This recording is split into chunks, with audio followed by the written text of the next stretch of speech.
अब बात चीन की, जहां कल तियानशान पर्वतों में आई नई कोल्ड वेव ने हालात बिगाड़ दिए हैं। 43.7 मीटर प्रति सेकंड की रफ्तार से चली बर्फीली हवाओं ने उत्तरी शिनजियांग में विजिबिलिटी बेहद कम कर दी। चीन के शिनजियांग इलाके में भारी बर्फबारी और तेज हवाओं ने जनजीवन को बुरी तरह प्रभावित किया है। लगातार हो रही बर्फबारी की वजह से कई प्रमुख हाईवे पर यातायात रुक गया, जबकि कुछ रूट्स को एहतियातन बंद करना पड़ा है। तेज बर्फीली हवाओं से विजिबिलिटी कम हो गई, जिससे ड्राइवरों को काफी दिक्कतों का सामना करना पड़ रहा है। स्थानीय प्रशासन ने राहत और बचाव दलों को तैनात कर सड़कों से बर्फ हटाने का काम शुरू कर दिया है। अमेरिका के बोल्डर पर्वत पर एवलांच के बाद एक स्की गाइड ने छोटा एवलांच ट्रिगर दबाकर बिल्कुल वैसा मंजर पेश किया जैसा एवलांच के वक्त होता है। कुल मिलाकर इसे सावधानी बरतने के तौर पर दिखाया गया। अमेरिका में इडाहो के बोल्डर माउंटेन्स में एक स्की ट्रेनर ने यह प्रदर्शित किया कि भारी बर्फबारी के बाद हिमस्खलन कितनी आसानी से आ सकता है। इलाके में हाल ही में 24 इंच ताजी बर्फ हुई थी, जिससे पहाड़ों की ढलानों पर बर्फ की परत अस्थिर हो गई। ट्रेनर की हल्की सी हरकत से बर्फ की परत को खिसकाकर दिखाया, जिसके बाद तेजी से बर्फ नीचे की ओर बहने लगी। इस घटना ने पर्वतीय इलाकों में सतर्कता और सुरक्षा उपायों की जरूरतों को बेहद अहम बना दिया है।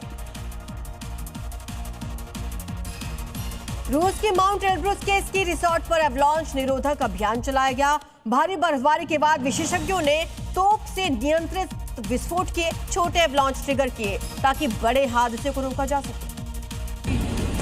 रूस के कबार्दिनो बाल्कारिया इलाके में मौजूद माउंट एल्ब्रुस के स्की रिसोर्ट में एवलांच निरोधक अभियान चलाया। इस कार्रवाई का मकसद पहाड़ों पर जमी बर्फ की अस्थिर परतों को नियंत्रित तरीके से हटाकर अचानक आने वाले एवलांच के खतरे को कम करना था। विशेषज्ञों की निगरानी में विस्फोटक तकनीक और सुरक्षा उपायों का इस्तेमाल करते हुए संभावित जोखिम वाले इलाकों को सुरक्षित बनाया गया। इधर कैलिफोर्निया के डोनर पास में आए भीषण बर्फीले तूफान ने रिकॉर्ड तोड़ 111 इंच बर्फ गिराकर जनजीवन को अस्त व्यस्त कर दिया। हाईवे बंद है। एवलांच की वजह से सैकड़ों गाड़ियां फंसी रही। धीरे धीरे अब ट्रैफिक सामान्य हो रहा है।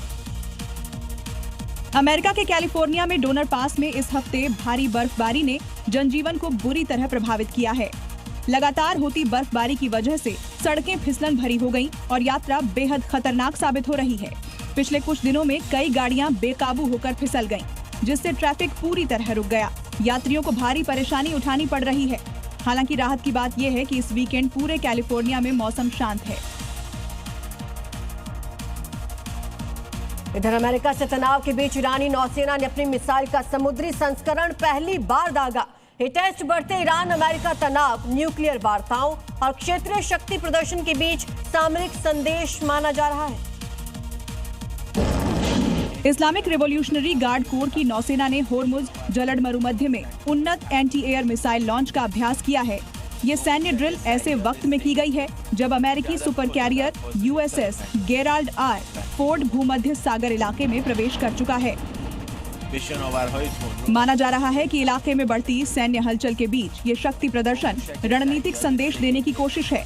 होर्मुज जलद मरुमध्य वैश्विक तेल आपूर्ति के लिए बेहद अहम रूट है। रूस यूक्रेन युद्ध के 5वें साल में जमीनी और ड्रोन लड़ाई और तेज हो गई है। रूस ने यूक्रेन के ड्रोन पोस्ट ध्वस्त करने का दावा किया, जबकि दूसरी तरफ यूक्रेन की खामोशी बरकरार।